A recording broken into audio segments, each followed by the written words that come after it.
para que puedan ustedes recordar, esta prédica le he puesto por nombre Jugadas de último minuto. ¿Sí? Jugadas de último minuto. Y vamos a recordar lo que esta parábola menciona o dice, ¿no? Yo voy a leer en la Nueva Traducción Viviente, que dice así: Jesús les contó la siguiente historia a sus discípulos. Había cierto hombre rico que tenía un administrador que manejaba sus negocios. Un día llegó la noticia de que el administrador estaba malgastando el dinero de su patrón. Entonces el patrón lo llamó y le dijo: ¿Qué es esto que he oído acerca de ti? Prepara un informe final porque voy a despedirte. El administrador pensó: ¿y ahora qué haré? Mi jefe me ha despedido. No tengo fuerzas para cavar zanjas y soy demasiado orgulloso para mendigar. Ah, ya sé cómo asegurarme de que tendré muchos amigos que me recibirán en sus casas cuando mi patrón me despida. Entonces invitó a todos los que le debían dinero a su patrón para conversar sobre la situación. Le preguntó al primero: ¿cuánto debes a mi patrón? El hombre contestó: le debo 100 medidas de aceite de oliva. Entonces el administrador le dijo: toma la factura y cámbiala a 50 medidas. Y le preguntó al siguiente: ¿cuánto le debes tú? Le debo 100 medidas de trigo, respondió. Entonces toma la factura y cámbiala a 80 medidas, le dijo. El hombre rico tuvo que admirar a este pícaro deshonesto por su astucia, y la verdad es que los hijos de este mundo son más astutos que los hijos de la luz a lidiar con el mundo que los rodea. Y es interesante poder estudiar esta parábola porque para muchos expertos ha sido considerada una de las más difíciles de comprender, de interpretar, de obtener ciertas conclusiones sobre lo que Jesús nos quiso decir con respecto a esta historia. Jesús habla de un administrador acusado de malgastar bienes, que termina actuando astutamente para asegurar su futuro, y el amo lo elogia, y es algo contradictorio. ¿Cómo es que algo que se está haciendo mal puede recibir algún tipo de elogio? ¿Está Jesús aprobando entonces la injusticia? Y la respuesta es no.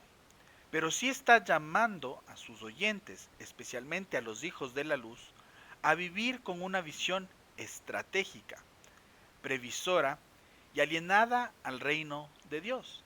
Lo que podemos nosotros rescatar de esta historia, y tomando en cuenta lo que dice el texto bíblico, retener lo bueno y desechar lo malo, en este caso, en este sentido, algo que podemos observar de este administrador infiel, de esta persona que no supo eh, utilizar los recursos que estaban a su cargo, es el hecho de que, viéndose ya al final de su trabajo, comenzó a ser estratégico para poder justamente de alguna manera tener un futuro mejor. En un mundo que vive el momento y no piensa en la eternidad, Jesús nos llama a administrar la vida, el tiempo y los recursos como si el final ya estuviera cerca. Y esto me lleva a poder compartir con ustedes 4 puntos importantes, y el primero de ellos es una acusación que revela negligencia. El administrador es acusado de malgastar los bienes de su señor, de su patrón, de su jefe. No se trata de un robo explícito, sino de falta de integridad, de mal uso de lo que no le pertenece. Esto representa a muchos que han recibido gracia, recursos y responsabilidades del reino, pero los han administrado como si fueran dueños, no siervos. La vida, el tiempo, la palabra y los recursos no nos pertenecen. Son prestados por Dios para administrarlos con fidelidad, para beneficiar a aquel que lo necesita. La primera carta a los Corintios 4:2 dice: ahora bien, se requiere de los administradores que cada uno sea hallado fiel. ¿Qué es lo que necesitamos de o cuál es la característica que se necesita para los administradores? Que seamos fieles al trabajo que necesitamos nosotros realizar. ¿Y cuál es ese trabajo? ¿Cuál es ese don? ¿Cuál es ese ministerio que Dios nos ha dado y que necesitamos administrarlo bien? Lucas 12:42 dice: ¿Quién es el mayordomo fiel y prudente, el cual su señor pondrá sobre su casa? Esta pregunta es bastante interesante porque ¿cuál es este mayordomo fiel? La parábola nos habla de un mayordomo infiel y nos da estas características, pero lo siguiente que sucede, o mejor dicho, antes de presentar esta parábola, Jesús en el capítulo 12 hace esta reflexión. ¿Quién es este mayordomo al que podremos decirle que es fiel? Y aquí yo quiero transmitirles esta pregunta para que podamos reflexionar. ¿Estamos usando lo que Dios nos confió para sus propósitos o según nuestra comodidad? ¿Cómo estamos administrando los recursos que Él nos ha dado? Y esto me lleva al segundo punto que quiero compartir con ustedes en esta mañana. Una crisis que demanda reacción. Y eso lo podemos ver en el verso 2 al 4 de la parábola que leímos. El amo le pide cuentas a este mayordomo. Y el mayordomo sabe que no puede excusarse ni seguir igual. No puede cavar, le da vergüenza pedir, el tiempo ha pasado, se siente quizás muy mayor, no tiene las fuerzas necesarias para emprender un nuevo negocio. Entonces decide que usará lo que le queda de tiempo y acceso para prepararse para lo que viene. Aquí está el contraste. Este hombre hizo planes para su futuro inmediato, mientras que muchos creyentes viven sin visión eterna, postergando decisiones importantes para después. Y creo que debemos como cristianos, como hijos de Dios, tener esta capacidad y esta habilidad para poder programar nuestras decisiones, para poder programar nuestra vida, tener un plan para futuro.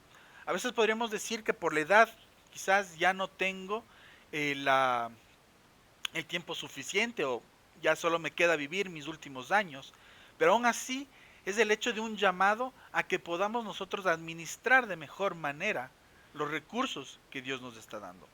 Aún en medio de la crisis, Dios da una última ventana de oportunidad para actuar con sabiduría.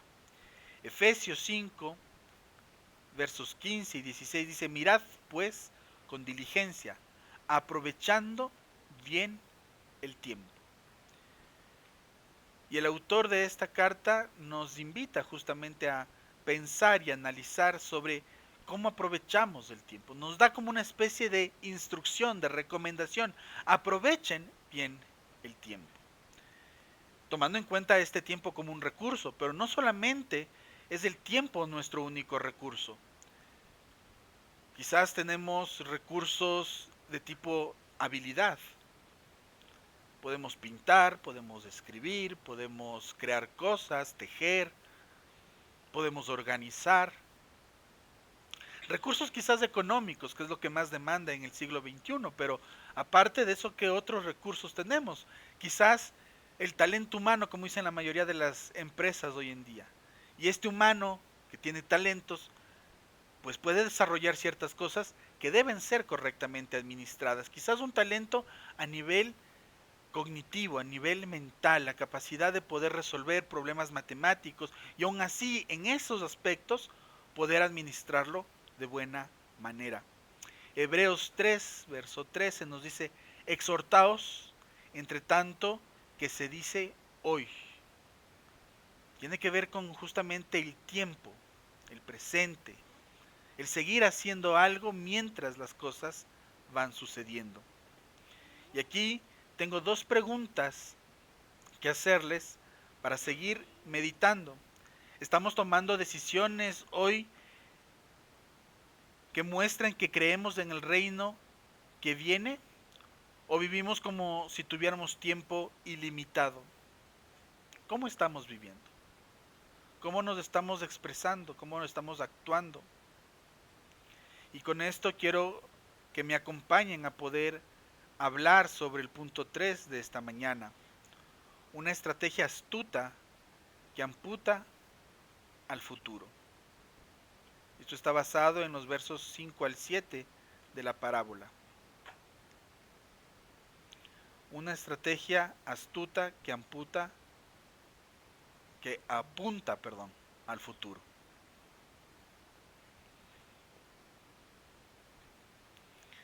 El administrador reduce las deudas de los acreedores. ¿Está robando más? No necesariamente. Puede estar perdonando los intereses abusivos o usando su autoridad legítima mientras aún la tiene. Por eso mencionaba al inicio que es una parábola muy difícil de interpretar porque tiene esta característica de contradecir lo que nosotros consideramos como ético y moral. Sin embargo, debemos de alguna manera tratar de sacar lo positivo de esta historia que Jesús nos contó, porque si la presentó es porque una enseñanza importante tiene. Lo que destaca, lo que destaca Jesús en esta parábola es la astucia. Usó su presente para preparar su futuro. No actuó éticamente, pero sí con inteligencia respecto al tiempo que le quedaba. Jesús contrasta esto con los hijos de la luz, quienes muchas veces viven sin planificación, sin propósito y sin impacto. El reino de Dios necesita personas que actúen con estrategia, discernimiento y responsabilidad espiritual. Mateo capítulo 10, verso 16 dice: Sed pues prudentes como serpientes y sencillos como palomas. Y Proverbios 6, versos 6 al 8 menciona: Ve a la hormiga, considera sus caminos y sé sabio. Y cuando Jesús o la Biblia compara o hace referencia al trabajo de las hormigas, es ese trabajo previsorio. Gran parte del trabajo de las hormigas es poder tener a las exploradoras. ¿Cuántos de nosotros hemos tenido problemas con hormigas? Recientemente en mi casa pasamos por un ataque de hormigas, una plaga de hormigas, una invasión de hormigas. Y era interesante que tú podías ver a unas dos o tres sobre el mesón explorando justamente. Y encontraban cualquier cosa, comida, dulce, cualquier cosa. Y de repente ya después de algunos minutos encontrabas a todas las hormigas, o gran cantidad de hormigas en ese lugar, ¿no? Tratando de qué, si bien es cierto de llevarse la comida, pero en su instinto de poder prever al futuro, de poder llevar eso que habían encontrado a su colmena, si es que cabe el término, para poder alimentar a las larvas, para poder alimentar al resto de las hormigas, obreras, a las exploradoras y principalmente también para cuidar a la reina. Ellas no saben exactamente si vendrá invierno, si habrá una inundación. Su instinto es el poder recabar, el poder de alguna manera encontrar estos alimentos y llevarlos a su hogar como una especie de planificación a futuro. Y lastimosamente nosotros como hijos de Dios no planificamos a futuro. Ministerialmente no planificamos frente a cuáles son los cambios que están ocurriendo en el siglo XXI. Y como no nos preguntamos estas cosas, no respondemos a cómo llegar con el Evangelio con las nuevas generaciones. Hoy tenemos un apogeo muy grande sobre las redes sociales. Hoy tenemos una gran cantidad de aplicaciones en los celulares. Quienes crecieron quizás con esta serie de Star Trek, Viaja a las Estrellas, y veíamos quizás en esta serie de los 80s, un poco antes quizás, que ellos se comunicaban a través de videollamadas y era el wow, estas ideas de ciencia ficción. Y de repente hoy ya tenemos nosotros, justo en este momento, personas conectadas en línea, escuchando una prédica. Y lo que en algún momento fue una especie eh, de ciencia ficción, hoy es una realidad. Y es el hecho de esta planificación que las personas iban teniendo con respecto a lo que en algún momento fue algo imaginario, hoy transformarlo en realidad. Pero nosotros lastimosamente estamos muy atrasados en cuanto a lo que podemos hacer como iglesia. Hay muy pocas aplicaciones con respecto a estudios bíblicos, muy pocas aplicaciones con respecto a el acceso de la Biblia, por ejemplo, a personas sordas, aplicaciones que tengan que ver con la lectura de la Biblia para personas no videntes. Y nos estamos quedando atrás en muchos aspectos.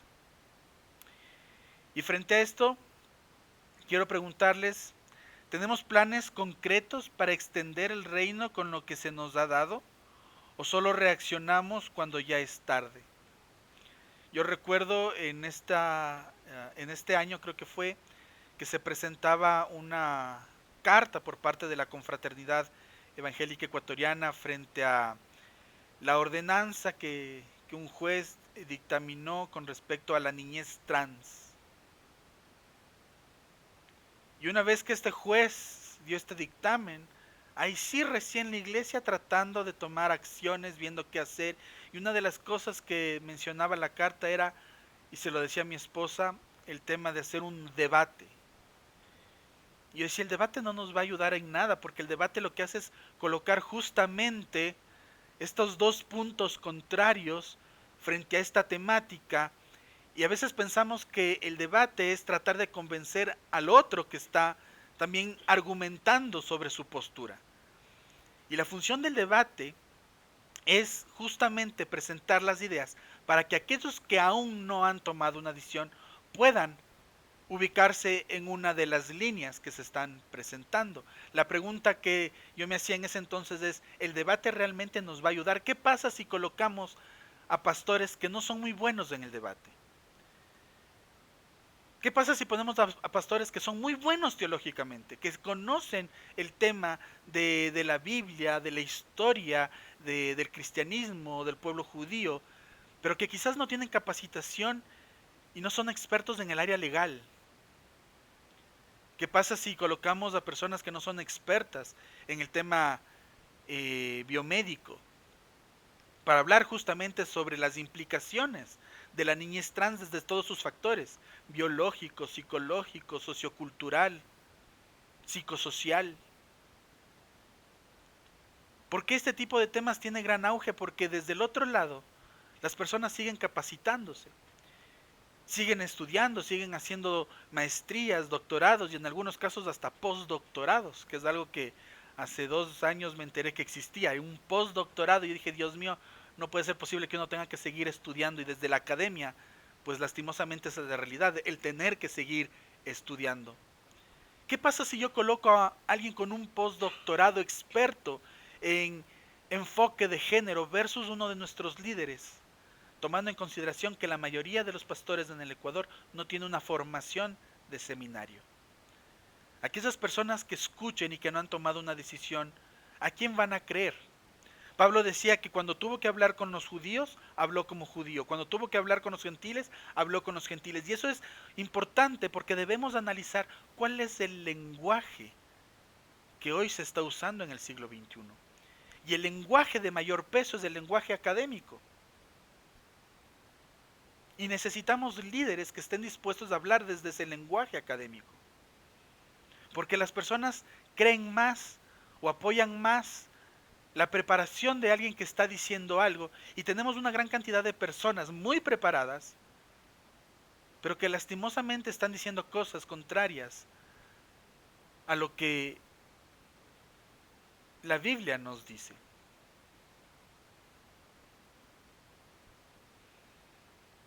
La ciencia no puede seguir siendo vista como un enemigo. Y no sé cuántos de nosotros hemos escuchado sobre la teoría de la gran explosión, una teoría que explica el origen del universo, la teoría del Big Bang.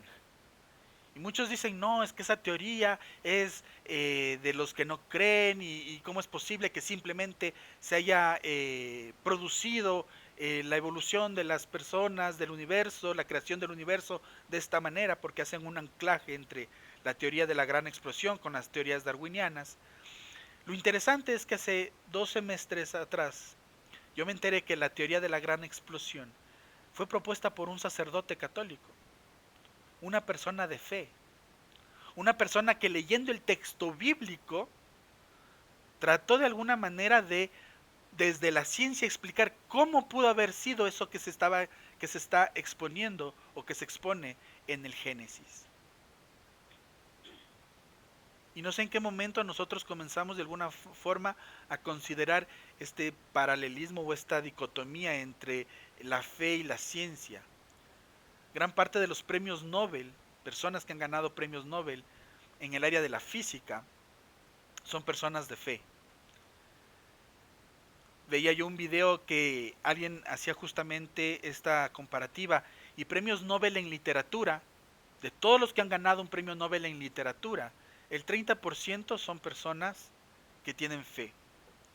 Pero personas que han ganado el premio Nobel en física, en el área de las ciencias, el 70% de las personas, el 70% de los ganadores son personas de fe. Sea que pertenecen al judaísmo, al cristianismo, al catolicismo, pero tienen fe en un Dios. Y creo que es hora de que nosotros comencemos a administrar de buena manera esta capacidad de pensamiento que tenemos, de investigación, de análisis, para comenzar a debatir ahí sí, desde la academia, con estos otros que postulan teorías que ponen quizás en riesgo a las nuevas generaciones. Y esto pues me lleva al cuarto punto que quiero hablar con ustedes en esta mañana. Una lección para los hijos de la luz. Jesús no justifica al mayordomo, pero resalta su lucidez ante el juicio. El elogio es irónico y didáctico. Los hijos de este siglo son más sagaces que los hijos de la luz. El problema no es que los incrédulos sean más sabios, sino que los creyentes, teniendo la verdad, no viven con la urgencia ni la perspectiva del reino. Esta es una fuerte exhortación a la iglesia. No basta con tener la luz, hay que actuar como hijos de la luz. La gracia no se elimina, la gracia no elimina la responsabilidad, al contrario, la intensifica. A veces nos quedamos muy pasivos en nuestras congregaciones y no estoy diciendo que debemos salir a las calles a gritar el evangelio, porque ese estilo de comunicación ya no es aplicable para hoy día. Pues repito, el lenguaje que generalmente está teniendo mucho peso en cuanto a las tomas de decisiones es lo académico. Nuestros gobiernos generalmente dicen, hicimos una estadística, o las estadísticas dicen, o la investigación dice que hay tanto porcentaje de esta cosa, y como hay tanto porcentaje, entonces tomamos esta decisión. Romanos capítulo 13, verso 11 y 12 dice, conociendo el tiempo, ya es hora de despertarnos del sueño. Es hora de que nos despertemos, de que nos levantemos y de que comencemos a actuar conforme a lo que este siglo tiene, conforme a lo que esta generación tiene para poder alcanzarlos. La primera carta a los tesalonicenses, capítulo 5, versos 5 al 6 dice, porque todos vosotros sois hijos de luz, no durmamos como los demás. No podemos seguir estando en una actitud pasiva. Necesitamos ser proactivos. Para finalizar, a manera de conclusión, quiero decirles que Jesús cuenta esta parábola para confrontar nuestra inercia espiritual. Él no elogia el pecado, sino la inteligencia de actuar antes de que sea tarde. La iglesia necesita recuperar una mayordomía seria, consciente y estratégica, porque la gracia no es para guardarla, sino para administrarla con visión eterna. Fue interesante que el mayordomo quizás pudo haber hecho el mismo trabajo con tiempo y quizás hubiera tenido hasta el elogio de su patrón y no ser despedido, pero al final, cuando ya veía que las cosas estaban perdidas, recién ahí decide tomar acción. ¿Qué estamos esperando? Quizás llegar a ese punto final de nuestras vidas, estar en la cama de un hospital y recién ahí decir, bueno, voy a pedir perdón sobre esto, voy a perdonar eh, a esta persona. Voy a tratar de que ahora sí mis hijos, mis nietos puedan conocer el Evangelio, y no solamente el Evangelio, sino a ese Dios de amor. ¿Estamos esperando llegar al último momento para ahí sí tomar decisiones? Para finalizar, quiero compartir con ustedes algunas preguntas de reflexión. ¿Qué decisiones necesitas tomar hoy antes de que se cierre la puerta de la administración? ¿A quién podrías bendecir, reconciliar o perdonar antes de que se termine tu tiempo? ¿Y cómo estás usando los recursos, las oportunidades, los dones, talentos, el mensaje que Dios te ha confiado? Padre, gracias te doy por este tiempo, gracias te doy por esta mañana.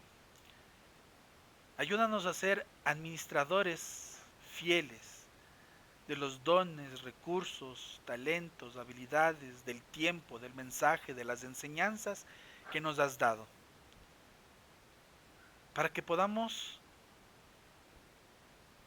llegar a aquellos que necesitan escuchar, no de la ley, no del castigo, no del infierno, sino escuchar de tu gracia, de tu amor, de tu misericordia, de tu abrazo, de todo lo que has hecho para poder reconciliarte con nosotros.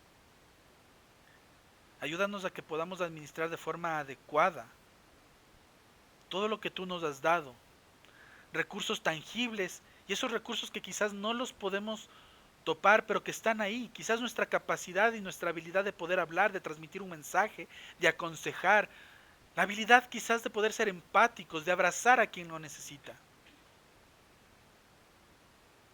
Gracias por todo lo que haces y por todo lo que tú harás. A ti toda la honra y gloria por los siglos de los siglos.